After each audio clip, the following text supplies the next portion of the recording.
Pikmin is one of Nintendo's lesser cared about series, and it's a damn shame. These games are packed full of creative character design, stellar soundtracks, really solid gameplay, and replayability the likes of which a lot of games Nintendo pumps out today are known for, and games in that day and age aren't. But I often find myself and others asking, which one is the best? To this day, there are only 3 Pikmin games. 3 mainline Pikmin games. 1, 2, and 3. And each one is so different from the other in such fundamental ways that it's very hard to pinpoint exactly which one stands out as the best in the series. Well, that's what I'm here to dissect for you today. So sit down, grab a cold one, and prepare to spend another 20 to 30 minutes of your life on another video essay about Nintendo games. What's up, it's Alm here, and I finally got off my lazy ass and decided to make this video. Whoa, another white-skinned storyboarded cartoon character talking about video games on YouTube? Hold the phone. How has nobody thought of this before? Anyway, Pikmin. Pikmin 1 was released for the GameCube in 2001 and was Nintendo's second attempt at a new first-party series on the console right after Animal Crossing. It's a real-time strategy puzzle action game, and I use the terms real-time strategy and puzzle very loosely for reasons I will get to later. It stars Captain Olimar, an overworked, underpaid, underappreciated space UPS man on a quest to repair the broken remains of his spacecraft after crash landing on an alien planet. With the help of strange plant creatures he dubs Pikmin, after a type of carrot on his home planet, you must explore, fight, and persevere to repair your ship before your life support system fails in 30 days. The story is pretty bare bones for a Nintendo game, but then again, it's not really needed. You play as a disgruntled minimum wage employee using vegetables to attack cartoony bugs. What kind of story could possibly overshadow that kind of premise? Though, it is nice to see just how much thought they put into Olimar's character. Throughout the game, he monologues to himself about his life back on his home planet of Hakatate, his wife, his 2 kids, and even his dog. He laments about his growing concerns of not being able to be with them again, and it's a very emotional way of getting you invested in the game. Not only that, he constantly makes remarks about the Pikmin and enemies themselves, showing us that he is not only a man of curiosity, but one of science as well. All of this is very much accentuated by the bleak, but yet somehow also cheerful atmosphere of the game. The game looks about as good as any GameCube game, but the attention to detail on the sound design, the somber soundtrack, and each area of the game exemplifies the feeling of solitude one would expect from exploring a strange alien world under such dire circumstances. Take for instance the second area of the game, the Forest of Hope. The music is this combination of low, sad strings, mixed with peppy xylophone sounds that give you a real feeling of, wow, I might die in 30 days and that sucks, but hell, I sure am hopeful that this area might have one of the pieces of my broken ship. Hey! There's one right now!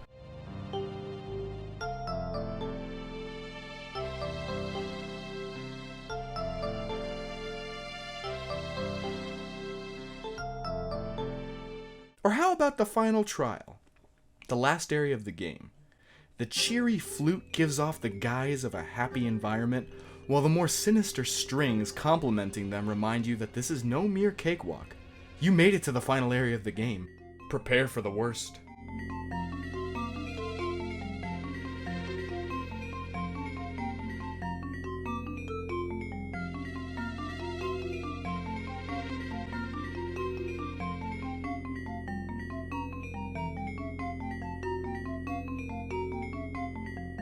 In this department, Pikmin excels. The driving force of your exploration and survival, mixed with the mysterious and yet strangely calming atmosphere of each area, mixes together an aesthetic cocktail that hits hard, but goes down smooth. Oh, sorry, I didn't mean to get all mellow on you. I know what you really want to hear about. The gameplay. Pikmin's premise, as mentioned before, is really simple. Collect all 30 pieces of your defunct ship in 30 days or you die. And this is accomplished by the use of Pikmin. Pikmin follow Olimar around like he's some sort of Pied Piper, and are willing to throw their menial lives away in order to help Olimar escape the planet. You first find Pikmin rooted in the ground, and by yanking them out, they become under your control. You can throw them, make them carry things, make them attack things, split them up into groups, whistle them back to you, swarm them, make them blow up, and a lot of other things. There are 3 Pikmin types. Red, which do the most damage to enemies and are resistant to fire, all 3 times in the game that it's even a relevant threat. Yellow, which can be thrown much higher than any other type of Pikmin and can carry bomb rocks, and blue, which are the weakest in battle but can survive in water. They can also save other colors of Pikmin from drowning, but it's a bit finicky, so don't rely on it. You start off with a handful of Pikmin at your disposal, but you can make more by bringing food, colloquially known as pellets, back to the Pikmin mothership, colloquially known as an onion, and pluck new ones straight out of the ground.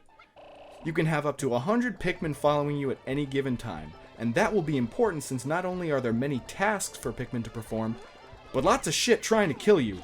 You got Bulborbs, bigger Bulborbs, snake birds, bugs that grab your Pikmin and plant them back in the ground again, this thing, and a whole lot more enemies that honestly give the shit people make in Spore a run for their money. As mentioned before, you've got 30 days to get shit done, and a day is about 13 minutes in real time, give or take. Once the sun sets, you gotta get back in your spaceship and fly into lower orbit to avoid getting mauled by nocturnal creatures, so you better make sure you get as much done in your day as possible. And that's where the real-time strategy element comes in. The world is your oyster. It's your job to deploy your different squads of Pikmin as efficiently as possible to get what you want to get done. Maybe you want to do nothing but kill enemies in a day. Maybe you want to be collecting as many ship parts as you possibly can, but need to split your squad into two. So while they're fighting this one enemy, the other Pikmin can take down a wall or unravel a bridge. There's a lot of freedom in choosing what you want to do.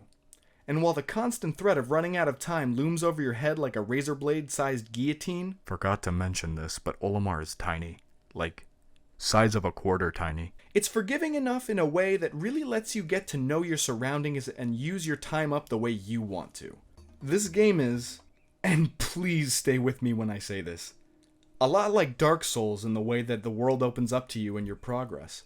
You make your way from the starting point, unraveling shortcuts back to base and killing enemies along the way. The more shortcuts you uncover, the more you can get done. Sound familiar?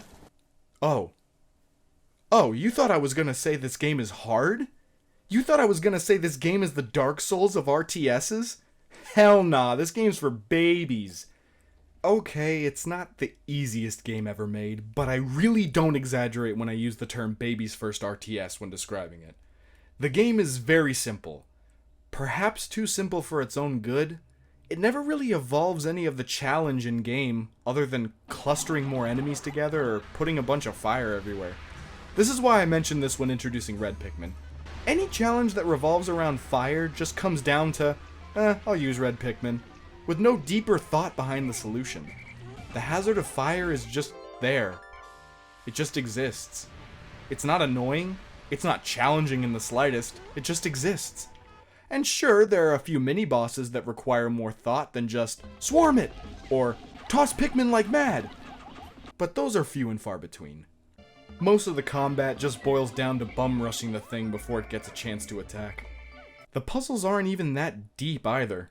Most of them just amount to, unravel this bridge, or, I guess you have to use 2 Pikmin types to get this ship part back to base. Arguably, the deepest it really goes is one ship part where you have to use these flowers called Candy Pop Buds to change your Pikmin types on the fly in order to reach it. But that's it. In fact, you'd think more puzzles would require the use of more than one Pikmin type, but no!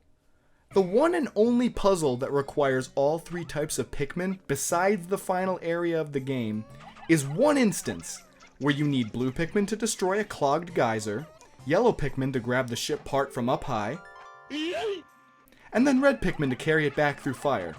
I would have loved to see more creative use of the game's mechanics like this, but sadly the game doesn't take full advantage of what it can do. In fact, the hardest part of this game is handling the Pikmin themselves. Throwing them machine gun style is sluggish, even if you tap the A button as fast as you can possibly press it. Pikmin in large groups move in this extremely oblong circle, which leads to many of them getting stuck on walls, running into enemies and hazards like fire and water when you don't want them to, etc. It also feels like whistling Pikmin back is extremely delayed. It might just be me, but you could be holding your whistle on a group of Pikmin for quite a bit before they react. This is especially apparent when fighting certain enemies. They also have a really nasty habit of falling over and face planting in the dirt like the clumsy little fucks they are, which, at least for me, can lead to unnecessary frustration. I can't tell you how many times I've had the exact number of Pikmin I needed to carry a ship part, only to find out that one of them fell on the way there and I didn't notice until I swarmed the part and found out I lost the fucker in battle. Meaning I had to run all the way back to base to get one more guy so I could carry back the part. This may sound like nitpicking, and I know that some of these problems can be circumvented with the use of the swarm mechanic, which lets you control the crowd of Pikmin more precisely. And I also understand that having them make mistakes makes them feel like real living creatures with flaws. And that just makes the game world feel all the more believable. But one, why the fuck would I want realistic clumsiness in my fucking Nintendo fantasy game about bugs? Two, if I have to play a game a certain way in order to circumvent some sort of RNG bullshit, it's not well designed. Kind of like having your friend tell you that one fast food place has the best french fries, but you have to order them crunchy. Obviously they're not the best if you have to go out of your way to make them that way. And three, it doesn't even work half the time. On top of that, these Pikmin get distracted by everything. Corpses, patches of grass, rocks, you name it. They'll completely disregard your orders and do whatever the hell they feel like. Don't you love it when you play a game where you're supposed to control a bunch of things, but then the things don't do the things that you want them to do? Isn't that awesome? I've been saving this as one of the last points because it infuriates me. Pikmin are plants, and like plants, they can mature. Pikmin have 3 stages: leaf, bud, and flower. Each stage gives the Pikmin increased speed and attack power. This can be achieved in 2 ways. 1. Leave Pikmin sprouts in the ground and wait 8 years for them to eventually mature.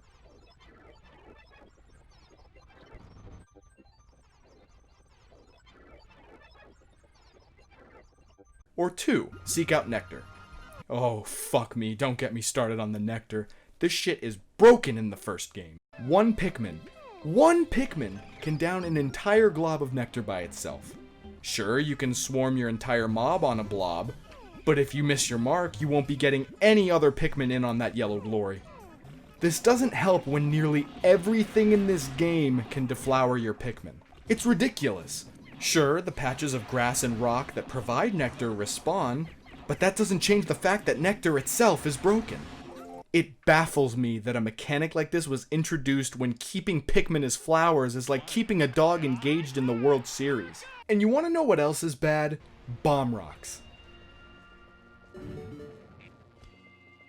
As mentioned before, only yellow Pikmin can wield bomb rocks. But that's not the issue.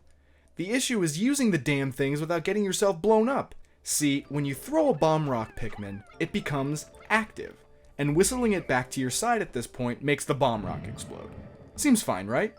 But what if you accidentally threw a bomb rock into a crowd of Pikmin nearby? You have to run up and nudge the bomb holder to deactivate the bomb safely, lest you put your whole squad at risk whistling them back. This really becomes tedious in one section of the final area where you have to constantly toss bomb rock Pikmin across small islands surrounded by water in order to get over to a bombable wall to progress. Doesn't help that your cursor only extends about a woodpecker's dick length in front of Olimar. Oh, come on! This could have been circumvented by only letting bomb rocks become active when there's an enemy or obstacle in your way.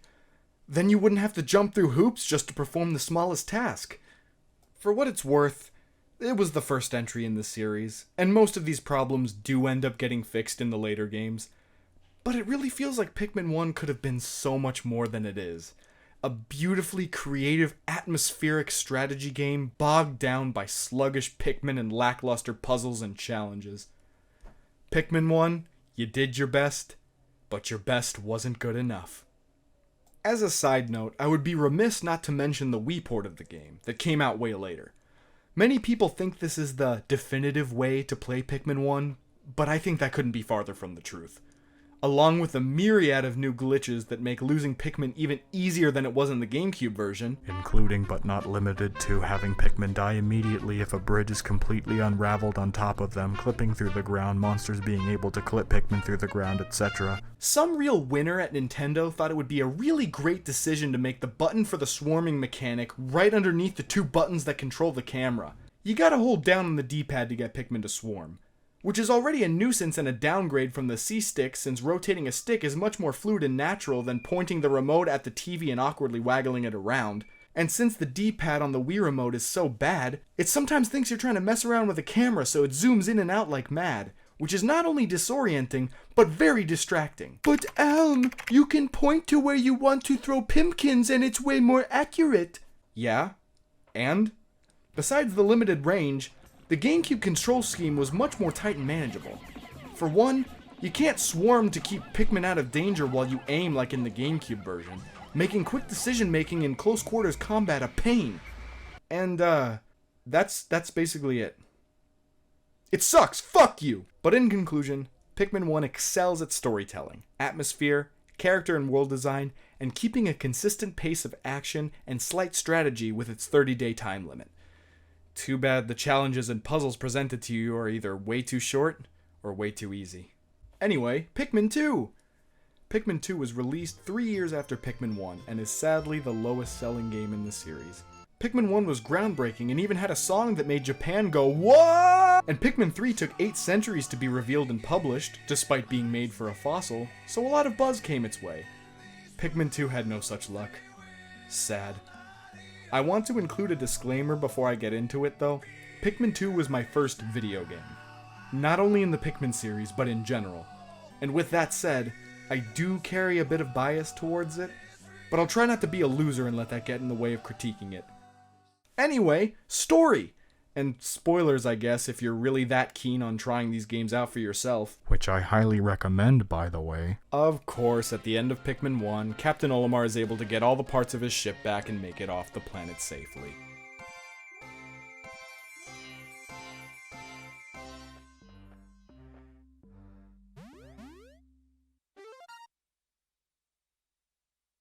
He says his goodbyes to the Pikmin, who can now fend for themselves, apparently. Oh, now you can survive on your own! And makes his way home. Remember when I said Olimar was basically a space UPS man? I'm not joking. He works for a company called Hokatate Freight, a long-haul deep space shipping company run by this guy. So Olimar makes it home, and is greeted by his boss, and... Oh. No. Not him! Fuck anybody but him! Sorry. You'll understand why I did that in a bit. Olimar is greeted by his boss, only to find out that while he was gone, they hired a temp worker named Louie to take on the workload. During one of his travels, he loses an indescript amount of money, or pokos as they're called on Hokatate, by being, and I quote, attacked by a ravenous space bunny that ate an entire shipment of golden pick carrots. To everyone's dismay, the company goes into debt in order to pay off the lost cargo, meaning the selling of company assets is needed to alleviate the pressure. Hey, where are you going with my ship? Yeah, that ship? That really important ship that you spent the entire first game desperately trying to piece back together? Fucking snatched up not 2 minutes after you get home. This shit is honestly hilarious. In shock, Olimar drops a metal souvenir he brought back home for his kids, which, after being analyzed by the company's last remaining ship, is appraised for 100 pokos, which is apparently more than they make in a year? Fuck, socioeconomic times are tough here on the trash-filled wasteland of Hokatate. After finding this out, the boss sends you and Louie back to the planet of the Pikmin in hopes of procuring enough alien artifacts to pay off the 10,000 poko debt. Once again, the story doesn't really matter. Any excuse to get you to go back to the planet in order to make a sequel, yada yada yada. But you have to admit, how sad is it that Olimar, without getting to see his wife or kids, whom he thought he'd never be able to see again, is shipped back to the planet he just left with some creature he doesn't know after losing his ship. Talk about being dealt a shitty hand. By the way, I love this little detail where Olimar swerves out of the way of this asteroid as he's coming into the atmosphere of the planet. Like, fuck that shit, we are not doing that again. Regardless, Olimar toughs it out and is his regular, chipper, man of sciencey self. Though, in this game, he doesn't really monologue outside of supplementary modes, or really have any dialogue at all. Instead, the ship you travel with is your new companion. And it won't shut up! People who complain about Navi in Ocarina of Time or Fi from Skyward Sword have obviously never seen the Hokatate ship. This motherfucker describes everything to you. You see something new? It interrupts your progress to tell you how interesting this new thing you've never seen is. Feed it a monster to sell for cheap? It whines and complains. And don't even get me started on the sass. What sick fuck thought this was a good idea? Granted, it's not always hovering over you like Navi or Fee, but even so, you dread hearing that Banjo-Kazooie-esque sound clip whenever this blabbering Judas Cradle talks back to you. And he's not even the worst character. No. No. You want to know the worst character? Oh, I'll tell you. Louis is what we in the industry call a prick. He fucking sucks.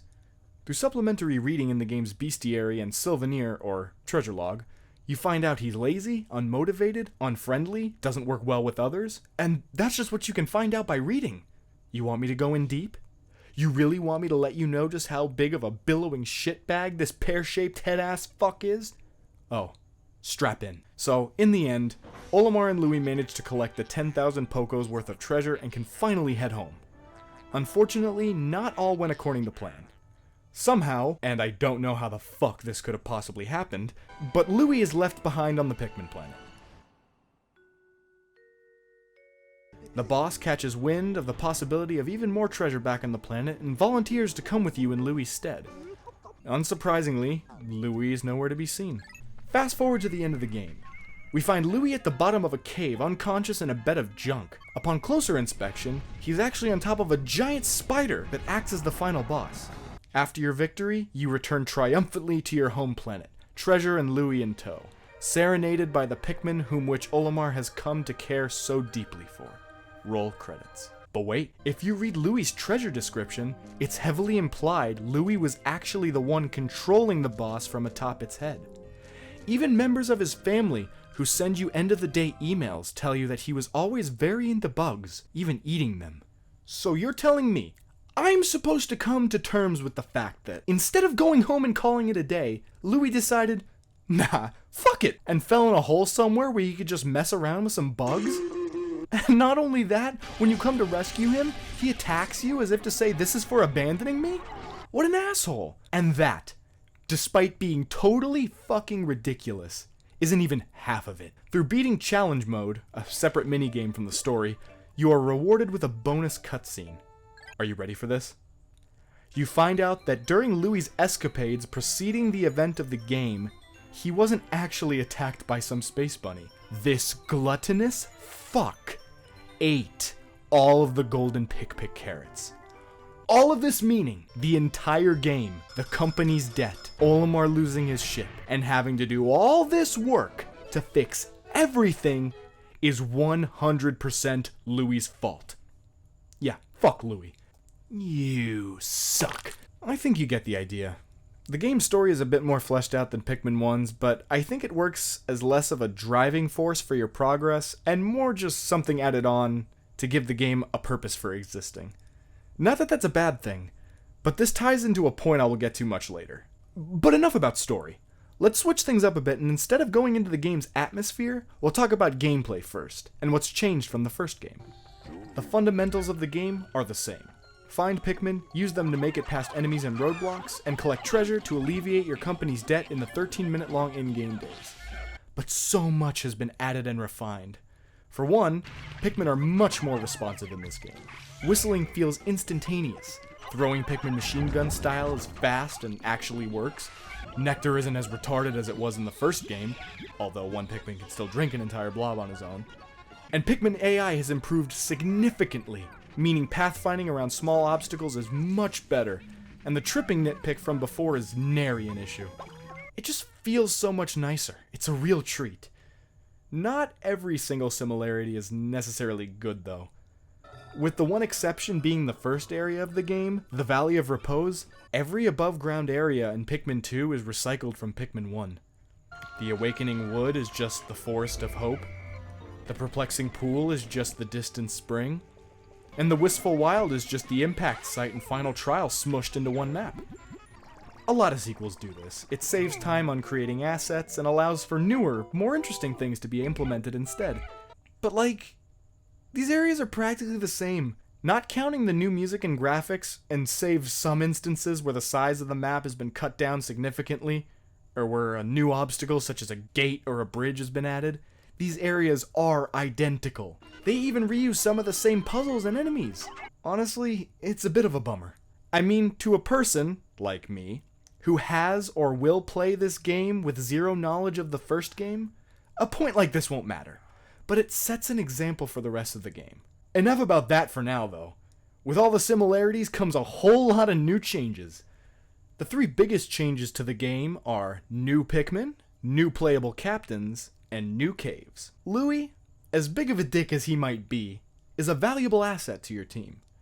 2 captains means you're able to delegate your tasks to Pikmin easier and faster than it's ever been. Want to take down a wall and build a bridge at the same time while keeping tabs on your Pikmin so they don't end up running headlong into danger like the brainless plant spawn they are? Well, now you can. It's a nice addition, but I feel the game could have benefited from an option to send whatever captain you're not directly controlling to some sort of waypoint autonomously so you didn't have to waste time standing around waiting on yourself. This is quite a novel concept, but there's only a few instances where this mechanic is required. A few puzzles here and there, but that's it. It's a neat idea that, just like the first game, never evolves beyond some very simple puzzle solving. It's very underwhelming, to be completely honest. You were supposed to learn from your mistakes! New Pikmin! Yeah, the most notable addition to this game is the introduction of 2 new Pikmin types. The purples and the whites. Purple Pikmin are slow as fuck, weighing 10 times as much as a normal Pikmin, but conversely, can lift 10 times more than a normal Pikmin. They're also really fat, and can stun enemies with the magnitude 8 earthquake they unleash when they smash into the ground. White Pikmin are fast as fuck, immune to poison, are themselves poisonous, meaning if an enemy consumes them, they will take damage, and can also dig up items hidden underground. As for the other Pikmin, nothing's really changed. The only noticeable difference is yellow Pikmin are now immune to electricity, which is a hazard now, and can no longer hold bomb rocks. Only on the technicality that bomb rocks are now just hazards. And how the fuck did they get so big? Huh? What? I'm forgetting someone? Oh, how could I forget? There's actually a 6th type of Pikmin. Well, it's not really a Pikmin, it's called a Bulbmin. The first time I ever saw these guys, I thought it was some kind of espionage tactic by the enemies to get behind enemy lines. But these fellas are helpful allies. And by helpful, I mean they make every Pikmin except purples obsolete. They're immune to fire, water, electricity, and poison. Now, I know what you're gonna say. Wow, Miyamoto-san, way to make a big baby game for babies with invincible Pikmin dropped.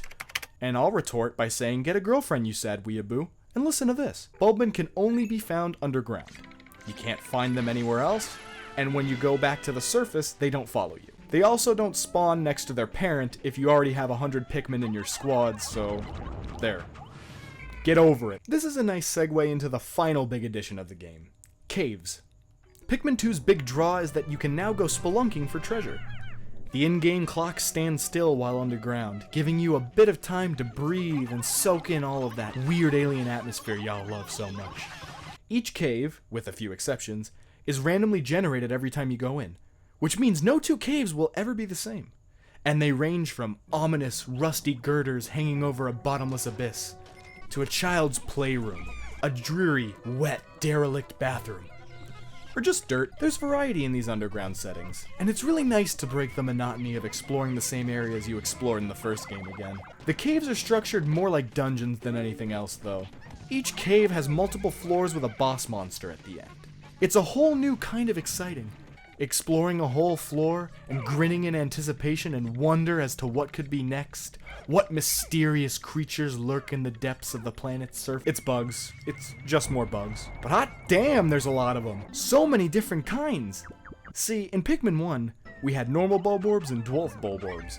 But in this game, we have snow Bulborbs with hair, Bulbears that never sleep, peaceful protester Bulborbs, Bulborbs with heightened sense of awareness who will get up and chase you if you get too close. Holy shit! Yeah, Pikmin 2 took their inventory of weird bug monsters and cranked the meter up to 11. You like the bugs that gave you pellets and nectar when you threw Pikmin at them? Well, now there's golden ones, and farting ones. Did you like the cannon beetles? No? Well, too bad, now they're smaller and shoot homing rocks. What about spiders? You like spiders?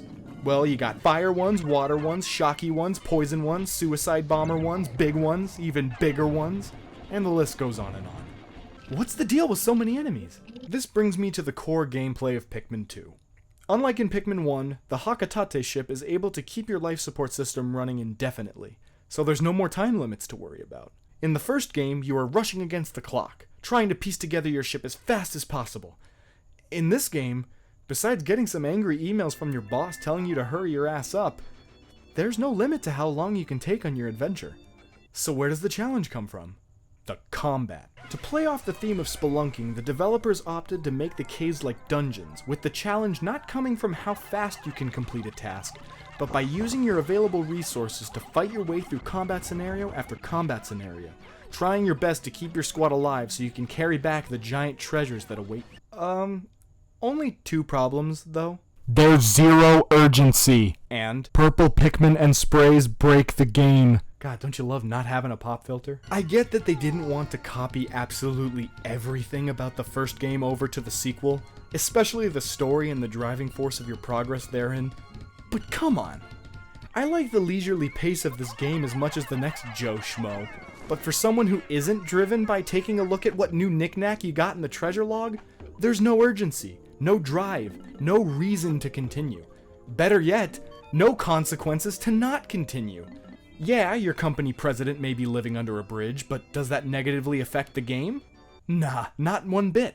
Louis might be missing, but why in the holy mother of suckin' fucking Christ would you want to rescue him? Is there something bad that happens if you don't save him in time?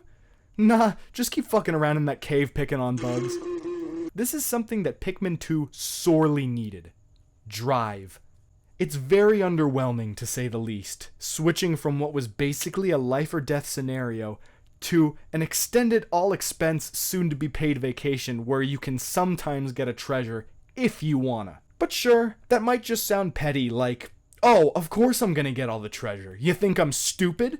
First of all, yes. Second of all, I'm just kidding, please don't leave. Third of all, fine. That's a complaint maybe a handful of players might have. But here's a glaring issue you absolutely cannot deny. You'd think that with the huge enemy variety, combat would be extremely nuanced and require extreme planning and precise execution to come out on top of battle successfully. Nah! Once you get purple Pikmin, it's all over. Not only do purples have an extreme damage multiplier on them, but if they land on the ground near an enemy, they almost always stun the enemy for about 5 seconds, leaving it wide open for attack. Got an enemy that shoots fire? Purple Pikmin. Got an enemy that shoots homing rocks? Purple Pikmin. Have an enemy that's surprisingly immune to stun? Purple Pikmin. You still need other types of Pikmin to maneuver around certain obstacles and take down enemies in precarious spots, but besides that, you could play the entire game with exclusively purples and be totally fine. They really, really disrupt the gameplay balance, making all the effort that the developers put into creating all these new and interesting combat scenarios null and void. There are a few outstanding exceptions to this, though. Take, for instance, the cave and the perplexing pool that you can only take blue Pikmin into. You spend the entire cave dealing with environmental hazards with Pikmin that are unequipped with any immunities, and it creates an intense, rewarding challenge. At least until you find Bulbman and just steamroll through the cave. And the boss? The infamous, invincible boss that torments you through the floor? Yeah, guess which type of Pikmin it's weak to? Perp. And this scenario in one of the final caves. This Gatling Groink is perched up high, making it impossible to reach without yellow Pikmin. You kill the Groink, and then what? You steamroll the remaining enemies with purple Pikmin. Okay, I guess there aren't that many exceptions. Even the bosses aren't immune to this rule. They really put the pedal to the metal with these new bosses, though. Some are familiar, some are new, some are awesome, and some are... what the fuck? But they all have one thing in common. They are all laughable in difficulty if you have purples. It is very underwhelming to come face to face with the final boss of Pikmin 1 in this game, the Emperor Bulblax, only to find out that with a high enough number of purple Pikmin, it just dies before it even gets a chance to attack. Oh yeah, Pikmin 2 introduced something called sprays. Basically, there are these plants that have these berries on them.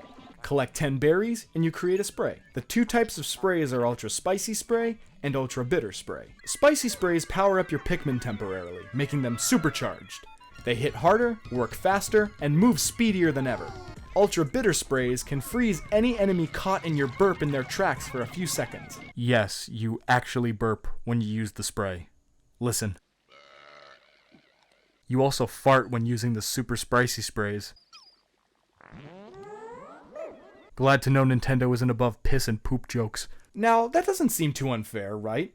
The effect only lasts a few seconds. What's the harm in a little boost? Well, there are 3 ways to attain sprays. 1, get berries from plants and... Hey, get off my berries! 2, find these small nectar-like puddles inside of eggs. Or 3, knock them out of these bugs. But these bugs only show up after like day 42 of the story. So there's no real... There's no point. There's no... Why? Why are you gonna wait for... Why? Now, if it was just a matter of collecting berries, this wouldn't be a problem. But these puddles of spray is where it gets fucky. You see, there's a specific glitch that can be performed if you dismiss your second captain and nudge him into the puddle. He begins drinking, and while he's doing that, the player can jump in and start drinking too. The game gets confused and believes you've just collected 2 sprays. All of this means that you can basically get 2 sprays from every 1 blob of spray you find. It's cheap and it's bullshit. Oh, Elm! I hear you moan. You have to rely on a glitch to argue a point about a game? Well, no. Okay, yeah. But hey, the sprays are so common and so abundant that even if you didn't perform this glitch, you can still end up stockpiling way more sprays than you'll ever conceivably need. Anyway, yeah. Ultra bitter sprays make dealing with enemies a complete non-issue, since they are powerless against the onslaught of Pikmin when in this state. And mixed with purple Pikmin? Dude, it might as well not even be a game anymore. There's almost no challenge. I hate to say this about one of my favorite childhood games, but it's true. This game is even easier than the first one. But that's not to say the game is bad. Far from it. This game is filled with so much soul. It's unbelievable. The new music is so upbeat and relaxing.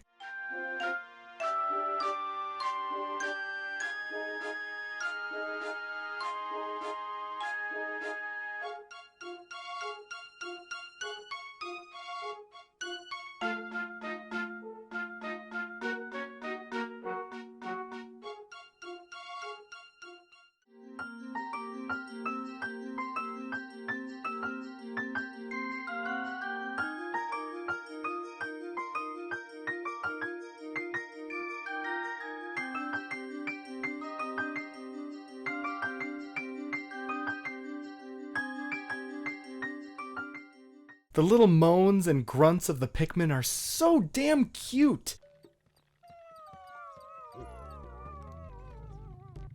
All the treasures in the game are based off of real-world objects with product placement galore, and it's awesome. It really makes you feel like you're exploring someone's backyard, scavenging for misplaced knickknacks and curios. When you have 20 of every type of Pikmin in your squad, they hum that cool-ass song they created in Japan when Pikmin 1 came out.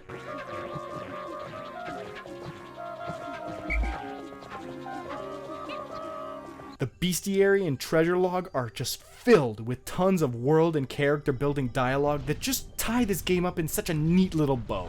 Every tiny plant, animal, and treasure has its own research notes from Olimar detailing characteristics, scientific species classification, stories about his journey with Louie and the Pikmin, Louie's own homegrown cooking tips that actually make you okay with the idea of eating bugs, and the ship's own sale pitch, created to help sell these wacky trinkets back on Hakatate. And the music here. Oh, you just want to melt. It's so fucking relaxing.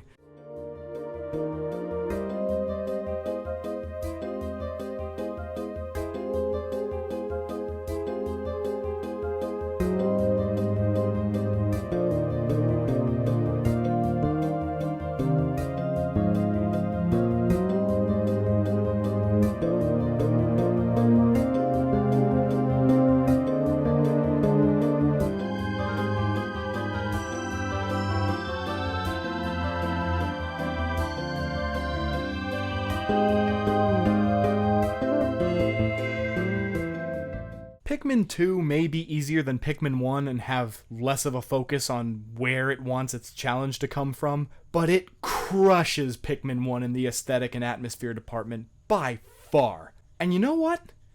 Now that I think about it, maybe that was the goal all along. Pikmin 1 was meant to be a story about a man desperately trying to get back home with imminent death lurking over the horizon. And Pikmin 2 was just meant to be a laid-back sequel. Olimar already served his nickel. He just wanted to soak up the atmosphere and relax. And you know what? I can respect that.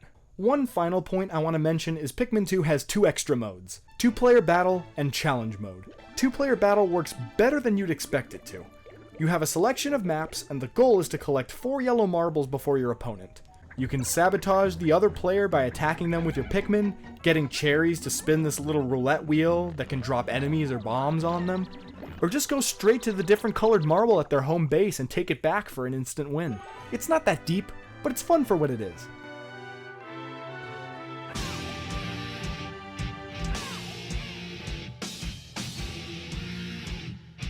The challenge mode is also 2-player, but it's cooperative.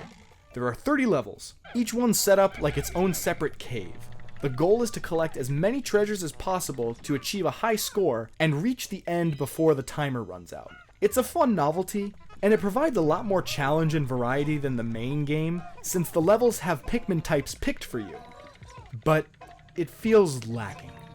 You don't need to collect all the treasure in order to continue, just the key that opens up the hole to the next floor. And the only stipulation for 100%ing challenge mode is completing every level without losing a Pikmin. It feels half-baked, and it's incredible what a little more focus and planning on the developer side could have done to make a challenge mode like this really shine, but I'll get onto that later. Also, there's a Wii port of this game as well. But unlike Pikmin 1's port, it isn't riddled with unnecessary glitches that dampen the experience. Yeah, swarming still sucks and the camera can be fucky with said swarming, but other than that, the port is very solid. Extremely solid. I would highly recommend it. Pikmin 2, you're good, but Louie, you suck! Well, anyway, that's about all the time I have. I think I've rambled about plants long enough. Thank you for watching part 1 of this Pikmin comparison video, and in part 2, I'll delve deep inside the machinations of Pikmin 3 to really see if waiting all that time was worth it. I'm Alm, and you just watched my video.